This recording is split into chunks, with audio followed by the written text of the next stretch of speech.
Hello, my name is Katie and I am a Senior Respiratory Physiotherapist working at the Mid Yorkshire Hospitals NHS Trust.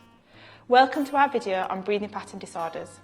You will be directed to this video by your healthcare professional to learn more about what a breathing pattern disorder is and how we can help you to develop skills in order to manage your breathing. There are many reasons why we may become breathless. If your breathlessness is new, increased or has changed recently, please first speak to your healthcare professional such as your GP or asthma nurse to rule out any medical reasons. It is also important that you continue to take your medication as prescribed, such as inhalers, as stopping these can be detrimental to your breathing. A breathing pattern disorder is a change in your normal breathing pattern, often caused by overbreathing. Naturally, we overbreathe in response to stressful situations with increased volume and rate. Generally, once the stress has passed, our breathing pattern would return to normal. Sometimes, however, if that stress continues for a longer period of time, it can cause a change in our normal breathing pattern. As a result, we start to overbreathe and breathe off too much carbon dioxide, which causes a chemical imbalance in our bodies.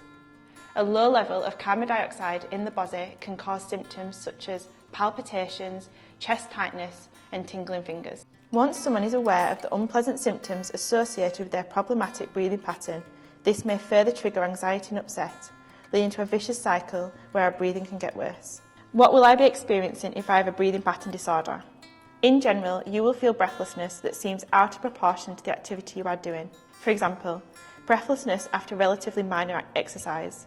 You may also experience symptoms that are seemingly unrelated to your breathing, like a bloated feeling in your stomach or cold hands and feet, or feel permanently exhausted and unable to concentrate. You may find that you are unable to take a deep breath and feel the need to gasp for air. Friends and family may also notice that you are yawning or sighing often. My colleague is now going to demonstrate a good breathing pattern. With support, we can retrain your breathing to be the correct pattern and rate. We will now show you breathing control. Breathing control is best practiced in a laying position. You can support yourself with pillows, and you may want to have pillows under your knees if you prefer. Ideally, make sure all muscles are relaxed when practicing breathing control. For good breathing, it is best to breathe through your nose. The nose helps to warm, humidify and filter the air as it comes in. Your main breathing muscle is the diaphragm, and this sits attached to the bottom ribs. At rest, this should do about 80% of the work, so the main movement that you should see when you are breathing at rest should be from down here. And the upper chest should be nice and still. You may want to place a hand on your diaphragm and your upper chest. The bottom hand you should be able to feel rise and fall as you breathe in, and the top hand should ideally be nice and still. The ratio for normal breathing should ideally be in for 1, out for 2, and there should be a natural pause at the end of each breath. Ideally, we should take between about 8 and 12 breaths in a minute, and these should be unforced and fairly silent. Try to avoid any unusual patterns of breathing like sniffing or sighing.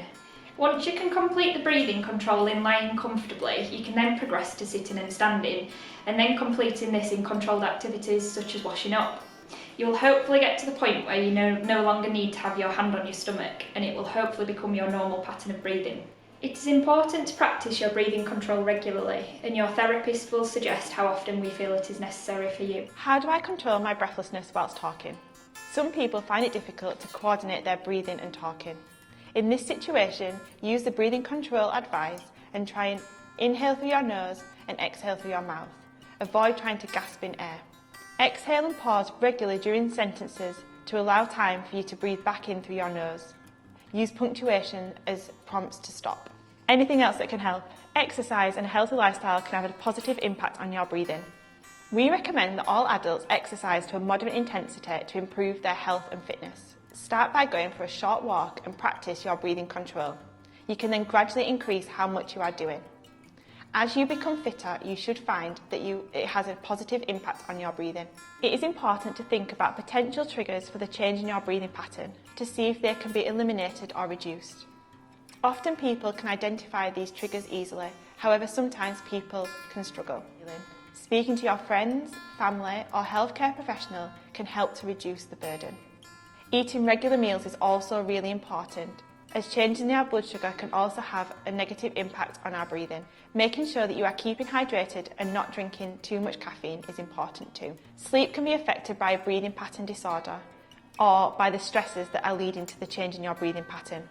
It is important, therefore, to practice good sleep hygiene, such as having a warm drink before bed and trying to avoid looking at electronic devices. Practicing your normal breathing control can help you to drift off to sleep. Often when we stop, our mind starts to wander.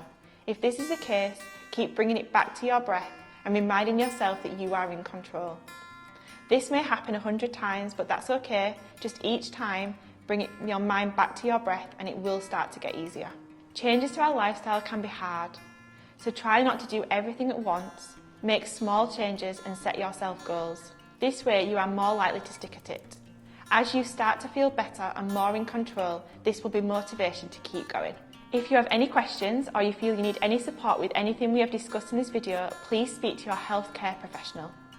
If you have not been referred to a respiratory physiotherapist and feel this will be helpful, please ask for a referral. Thank you.